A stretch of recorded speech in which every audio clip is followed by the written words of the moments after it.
YouTube friends, what is going on? David Lee back with a brand new video. Today, we are talking about, are anamorphics worth it? Are anamorphic lenses worth the price of ownership, or should you rent them, right? It's basically what I want to talk about today. Now let's back up a little bit, right? Why would you want to even consider using anamorphic lenses? Well, for starters, you want a unique look to your project. That could be even something like a corporate project, or maybe a music video, a fashion video, right? You want something to be able to appeal to the audience or to your client and make something look a little bit more dramatic, more theatrical, a little bit more otherworldly. Second, you've persuaded the agency or the client to shoot anamorphics.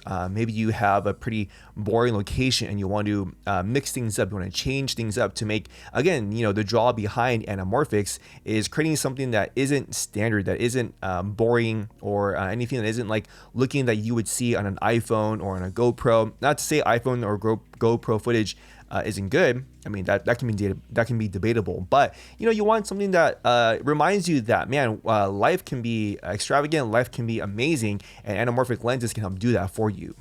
Another way that anamorphic lenses can help your project out is, say you want to deliver in a 2:3:9 aspect ratio, right? So a wide screen or a wider screen, and you chop off the top and the bottom of the frame. And how that can help you out is, say there's an instance where you have like low ceilings, right? With for whatever reason, you're just stuck with low ceilings, and you're booming a light overhead, or a backlight, or a reverse cross key, and there's no choice but to actually show the light, or even part of the light in the frame. When you use anamorphic lenses, since you're delivering in a 2:3:9 or something similar, a wider aspect ratio, you can cut out the frame where the light would have shown. Maybe it's the side of the frame where you just need a little bit of an inch or two where there's a C-stand or a combo stand, and being able to maneuver the frame left or right, top and bottom, can save you time in the edit, where the lighting can be the most important thing. Now the question is, should you rent these anamorphic lenses, or should you own these anamorphic lenses, right? Any of them. It depends on where you are in your business, and it depends on if this is a business purchase. For many of us, if you aren't shooting anamorphic like all the time, in my opinion, it doesn't make sense to own anamorphic lenses, especially like the more expensive ones, because chances are those more expensive anamorphic lenses, rental houses or larger rental houses, even if it's like an owner operator kind of situation, if they're known in the area, they're probably going to get those rentals more than you will. And does it make sense for you to spend, $50,000 or even $20,000, $30,000 on a set of anamorphic lenses if they're only going to be used 2, 3, 4 times a year, right? It really doesn't make any business sense purchasing those anamorphics. Now, what if it's a situation? I need some water or something. Now, what if it's a situation where, say, you're going more of the like budget-friendly anamorphics, right? Maybe you're spending $4,000, $5,000 on a 3-lens set. You have like a wide, medium, and a close-up lens, right? Like a 27, 50 something, and a 70 millimeter or something, right? And it's only going to cost you $5,000. Well, you have to look at also, how much can you get those anamorphics on the rental for the project, and does it make sense, for you to own those lenses, even if it's $5,000?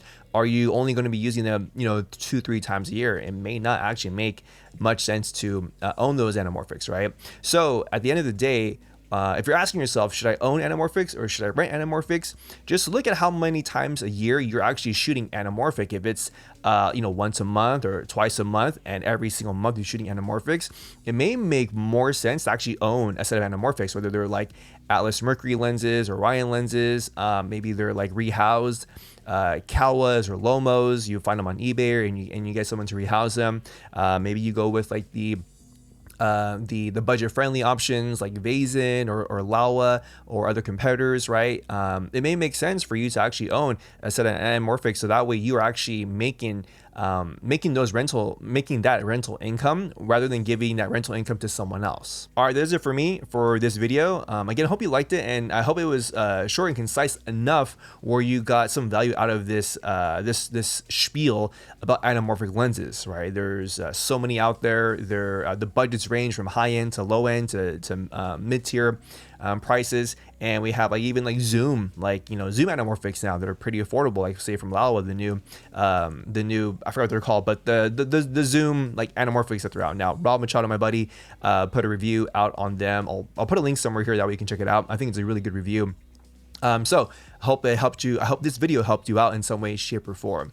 If it did, please leave it a thumbs up. I'd appreciate it. Please subscribe to the YouTube channel as always, just so you are notified of new content coming out. And remember, friends, that every day you have an opportunity to create your experience and to write and tell your own story. My name is David Lee, and I will catch you guys in the next video. All right. Oh, also before, I know the background, I know the frame might look a little bit more compressed. I'm using a different lens. Today it's a 25mm lens. I usually use a 20mm lens. But let me know if you can guess what lens this is, right? Crazy guess, but you know, little funsies, right?